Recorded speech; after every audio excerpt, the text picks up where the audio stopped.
Hello to everyone. A very warm welcome to Study by Methods. आप सभी का Study by Methods में बहुत बहुत स्वागत है। आज के वीडियो में हम सेट पर बेस्ड कुछ और टॉपिक को कवर करने वाले हैं। इससे पहले जो मैंने वीडियो अपलोड किया था वो सेट पर ही था, लेकिन वहां पर हमने इंट्रोडक्शन पार्ट को कवर किया था। तो आप सभी से रिक्वेस्ट है, प्लीज वीडियो को लाइक कीजिए, अगर अच्छी लगती है तो वीडियो को शेयर कीजिए और चैनल को सब्सक्राइब कीजिए प्लीज। आज के वीडियो में हम सेट पर ही बेस्ड एक और टॉपिक को कवर करेंगे, तो पूरा वीडियो लास्ट तक जरूर देखिए। और जो सेट पर मैंने पहले एक वीडियो बनाया हुआ है, अगर आप सभी ने नहीं देखा है तो उस वीडियो का लिंक मैं डिस्क्रिप्शन में दे दूंगी। तो सभी से रिक्वेस्ट है, प्लीज जाइए डिस्क्रिप्शन बॉक्स एक बार चेक कीजिए, वीडियो के लिंक पर क्लिक कीजिए और जो इंट्रोडक्शन पार्ट है सेट के बारे में उन्हें जरूर देखें, जरूर पढ़ें और अच्छे से समझें। आप चाहे तो एक कॉपी पेन लेकर के बैठिए, जो बताया जा रहा है उसके प्रॉपर नोट्स बना सकते हैं। मैं कोशिश करूंगी सारी चीजें अच्छे से समझा सकूं। बस आप सभी से ये रिक्वेस्ट है, अगर आपको वीडियो अच्छी लगा करे तो प्लीज वीडियो को लाइक कीजिए, वीडियो को शेयर कीजिए और चैनल को सब्सक्राइब कीजिए। तो आज के वीडियो में हम देखने जा रहे हैं, क्या लिखा है मैंने यहाँ पर, रिप्रेजेंटेशन ऑफ सेट, ये पढ़ेंगे आज के वीडियो में। तो पूरा वीडियो को लास्ट तक जरूर देखिएगा। अब इसी तरह से मैं सेट पर जो भी टॉपिक्स हैं उन सभी को कवर करने की कोशिश करूंगी। तो सारे वीडियोस आप जरूर देखिए और चैनल अगर सब्सक्राइब नहीं किया है तो प्लीज सभी से मैं रिक्वेस्ट करना चाहूंगी, सब्सक्राइब। अब करते हैं वीडियो को शुरू। तो यहाँ पे जरा ध्यान से देखिए क्या लिखा है मैंने, रिप्रेजेंटेशन ऑफ सेट। इसका क्या मतलब है? पहले तो कुछ बेसिक चीजें पता होनी चाहिए, जैसे कि हम सेट को जनरली कैसे दिखाते हैं। तो सेट को ऐसे दिखाते हैं ना, किसी कैपिटल लेटर से। अब वो लेटर ए भी हो सकता है, बी भी हो सकता है, और जो भी है C D L X Y, यहाँ से भी चल सकता है, यहाँ तक भी। तो ऐसे हम कैपिटल लेटर से उसे दिखाते हैं। किसे दिखाते हैं? सेट को। लिखने का तरीका होता है ना सेट का, तो इस तरह से। अब जैसे मान लो कि कोई सेट है, उसे आपने ए से दिखाया। अब इसके अंदर जो एलिमेंट है, जो मेंबर है या जो ऑब्जेक्ट है, एक ही बात है ना, वो कैसे लिखाएंगे? ऐसा ऐसा ब्रैकेट बनाया जाता है, इसे कर्व ब्रैकेट या कर्ली ब्रैकेट कहते हैं। इसके अंदर एलिमेंट्स लिखे जाते हैं। ये बात तो सभी को क्लियर होगी। और यहाँ जो एलिमेंट लिखेंगे अंदर, उन्हें अगर आपको बताना है तो कैसे लिखिए? स्मॉल लेटर्स का या लोअर केस लेटर का यूज करें। ये बात सभी को पहले भी पता होगी, अगर आपने मेरा पहला जो वीडियो था सेट के इंट्रोडक्शन पार्ट पर वो देखा है तो।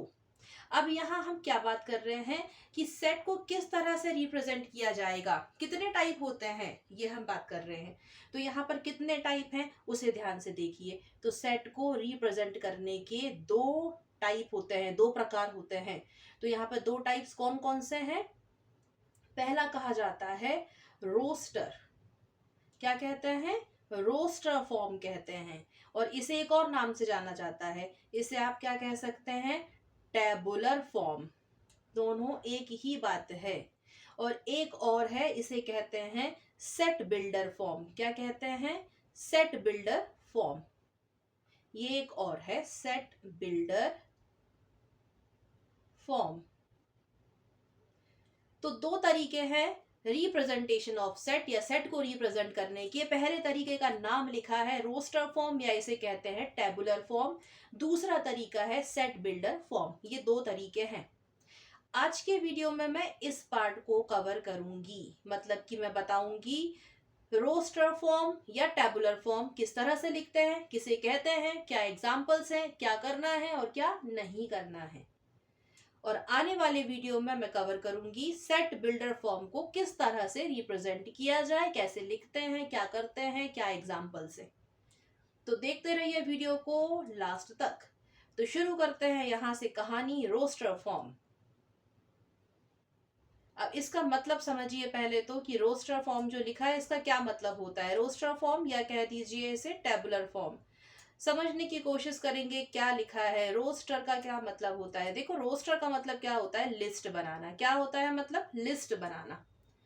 आई रिपीट, रोस्टर का मतलब क्या होता है? लिस्ट तैयार करना, लिस्ट बनाना। हिंदी में कहें तो और अच्छे से सूची बनाना। और टेबुलर फॉर्म मतलब क्या होगा?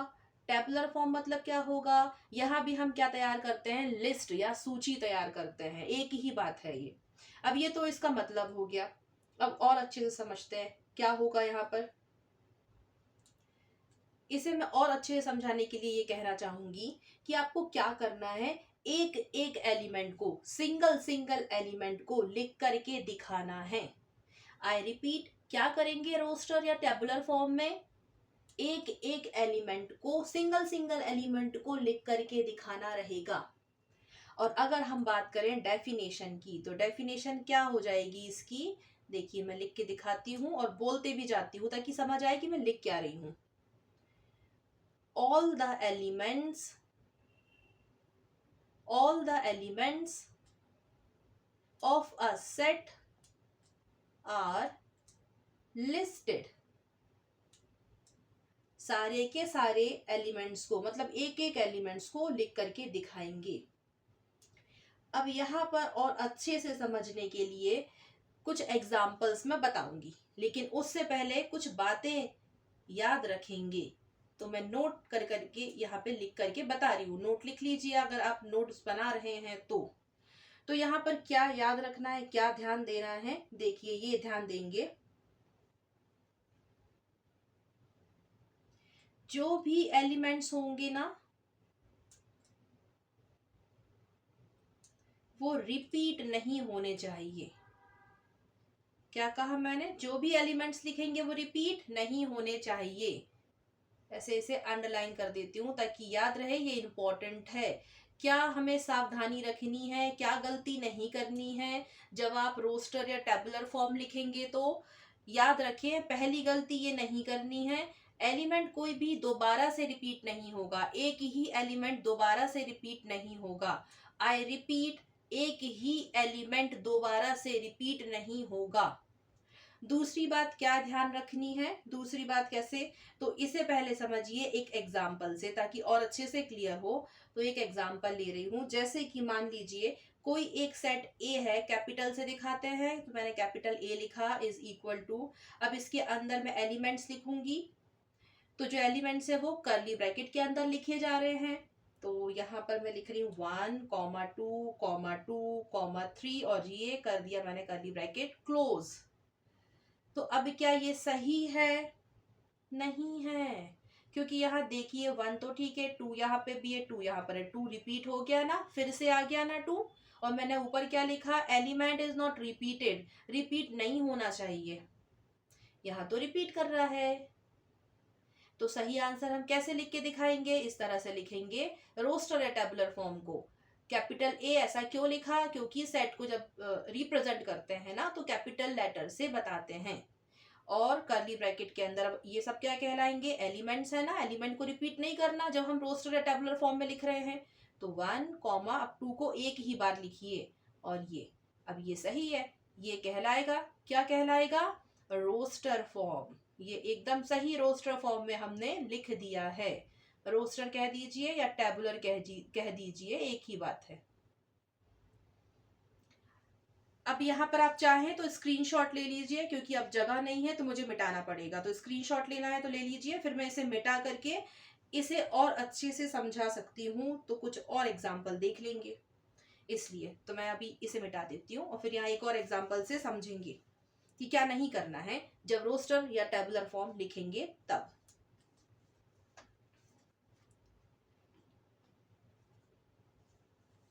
जैसे कि अब मैं यहाँ पे ले लेती हूँ एग्जाम्पल के लिए, एक सेट है जिसे मैंने कैपिटल लेटर बी से दिखा रही हूँ, और कर्ली ब्रैकेट के अंदर क्या रहेंगे, एलिमेंट्स रहेंगे, तो इन्हें रिपीट नहीं होना चाहिए, ये याद रखें जब हम रोस्टर या टेबुलर फॉर्म लिख रहे हैं तब।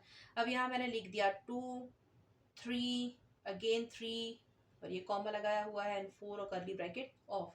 तो ये सही नहीं है, सही क्या होगा, इसे रिपीट नहीं करना, एक ही बार ऐसे लिखिए। अब ये सही है टेबुलर या रोस्टर फॉर्म में। अब एक और बात क्या याद रखनी है, पहला नोट तो याद रहेगा आप सभी को, आई होप सो, कि एलिमेंट जो है वो रिपीट नहीं होने चाहिए। दूसरा क्या ध्यान रखना है, मैं यहाँ लिख के दिखाती हूँ कि क्या याद रखेंगे। इसे जरा मिटा देते हैं फिर देखेंगे। दूसरा पॉइंट नोट कीजिए, क्या लिखना है, क्या नहीं होना चाहिए। Order in which elements are listed is immaterial। अब यहां सभी को लगा होगा अजीब, ये क्या लिख दिया, इममटेरियल क्या है। तो समझते हैं अभी इममटेरियल का मतलब भी। ये मैं यहाँ अंडरलाइन कर देती हूँ ताकि ये हाईलाइट हो जाए कि ये क्या चीज है, इममटेरियल। तो इसे समझने के लिए एक एग्जाम्पल ले लेते हैं, उससे काफी अच्छे से समझ आएगा। जैसे कि मान लीजिए एक सेट ए है, इसे कैपिटल लेटर से मैं दिखा रही हूँ। इस कर्ली ब्रैकेट के अंदर एलिमेंट्स को डाल देते हैं। तो मैंने लिखा 1, 2, 3, 4 और कर्ली ब्रैकेट बंद कर दिया। एक और है सेट बी, जिसे मैंने कैपिटल लेटर से दिखाया है और कर्ली ब्रैकेट के अंदर मैं एलिमेंट्स लिख रही हूँ 4, 3, 2, 1। ये लिख दिया। अब यहां पर क्या समझ में आ रहा है, यहां पर 1, 2, 3, 4 ये लिखा था और यहां पर 4, 3, 2, 1। क्या फर्क है इसमें, जरा देखिए ध्यान से। कोई भी फर्क नहीं है, वही तो नंबर्स हैं, वही तो एलिमेंट्स हैं। बस ये जो आपको दिख रहा है ना, यही तो लिखा है मैंने, order in which elements are listed is immaterial. मतलब A is equal to B है, A set is equal to B set है। ऐसा इसलिए कहा मैंने क्योंकि एलिमेंट्स तो वही हैं। 1, 2, 3, 4 यहाँ लिखा है, यहाँ भी तो लिखा है 1, 2, 3, 4, लेकिन कैसा लिख दिया इनको, ऐसे रिवर्स लिख दिया, ऐसे उल्टे ऑर्डर में लिख दिया। तो इसे कहा जा रहा है इममटेरियल। ये क्या है, इममटेरियल, और कुछ बात नहीं है ये। जैसे एक और एग्जांपल ले लेते हैं समझने के लिए कि कोई सेट है ए, जैसे कैपिटल लेटर से दिखाया है, कर्ली ब्रैकेट में है 6, 7, 8। एक और सेट बी है जिसे कैपिटल लेटर से दिखा रही हूं मैं, और कर्ली ब्रैकेट में मैंने लिखा है 8, 7, 6। तो इसमें भी तो कोई अलग बात नहीं है, बस ये रिवर्स ऑर्डर में लिख दिया। तो इसे कहा गया है ये मटेरियल। अब बात कर लेते हैं रोस्टर फॉर्म या टेबुलर फॉर्म की। डेफिनेशन हो गई, नोट बता दिया क्या करना है क्या नहीं करना। अब एग्जाम्पल पर आ जाते हैं। तो एग्जाम्पल देखते हैं, और एग्जाम्पल सबसे पहले मैं एक ले रही हूं, ध्यान से देखेंगे। बहुत आसान सा ले रहे हैं ताकि समझ आए। ये मैंने लिखा ट्री, एक वर्ड लिखा ट्री। एक और वर्ड लिख रही हूं मैं एप्पल, APPLE। इन दोनों को मुझे कैसे दिखाना है, दोनों को ही मुझे लिख के दिखाना है रोस्टर या फिर टेबुलर फॉर्म में। किस तरह से लिखेंगे, सबसे पहले किसी भी सेट को लिखते हो तो कैपिटल लेटर से दिखाओ। तो मैं सबसे पहले इसे लिख के दिखाऊंगी टेबुलर या रोस्टर फॉर्म में। तो एक कैपिटल लेटर ले लिया मैंने ए, इससे दिखाने वाली हूँ, और कर्ली ब्रैकेट में लिखूंगी एलिमेंट्स। क्या एलिमेंट्स होंगे इसके, TREE ट्री, तो टी कैपिटल ये है, इसको ही लिखना है। अभी यहाँ ध्यान दें, इसे ही लिखना है, आर और सिर्फ ई लिखना है। देखिए पहले बताया था ना, नोट करके लिखवाया था, रिपीट नहीं करना एलिमेंट। तो यहाँ पर ई तो फिर से आ गया, तो नहीं लिखेंगे। बस हो गया, ये रोस्टर या टेबुलर फॉर्म में इस तरह से लिख देते हैं। अब इस तरह से इसे भी लिख देते हैं। तो इसे मान लेते हैं कोई सेट बी है, कैपिटल लेटर से लिख रहे हैं बताने के लिए सेट को, और ये एलिमेंट है। तो लिख दीजिए APNP। नहीं, गलत लिख रहे हैं, रिपीट नहीं करना है। तो एक ही बार लिखो P और फिर L, E, और ये हो गया। ये लिख दिया रोस्टर या टेबुलर फॉर्म में। बहुत आसान लगा होगा सभी को। एक और एग्जाम्पल से देखेंगे। अभी मैंने शुरुआत पे थोड़ा इजी लिया है ताकि समझ आ सके। देखिए एक और ले रहे हैं, set of natural number less than 8। Condition भी दे दी, नेचुरल नंबर का सेट है, मतलब नेचुरल नंबर क्या होता है, जो 1 से स्टार्ट होके इन्फिनिटी तक चले जाते हैं। इसमें जीरो नहीं आएगा, ध्यान रखें, जीरो नहीं आएगा, ना कोई फ्रैक्शन फॉर्म आएगा, ना कोई नेगेटिव नंबर आएंगे, ये याद रखना है। ये होता है नेचुरल नंबर, जो 1 से स्टार्ट होके जाएंगे इन्फिनिटी तक के, जीरो नहीं होगा। अब पता चल गया कि नेचुरल नंबर क्या है। अब लेस देन 8 है, ये भी ध्यान रखें, कंडीशन है, लेस देन 8 होंगे, 8 से छोटे होंगे।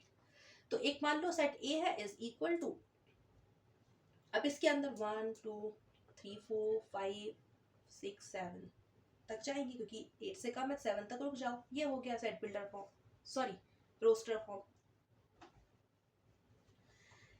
इंग्लिश के वॉवेल्स को बता दीजिए, ए ई आई ओ यू, ये हो गए, रिपीट भी नहीं है। तो ये था रोस्टर फॉर्म। अगर वीडियो अच्छी लगी है तो like, share and subscribe. Thank you so much for watching my video.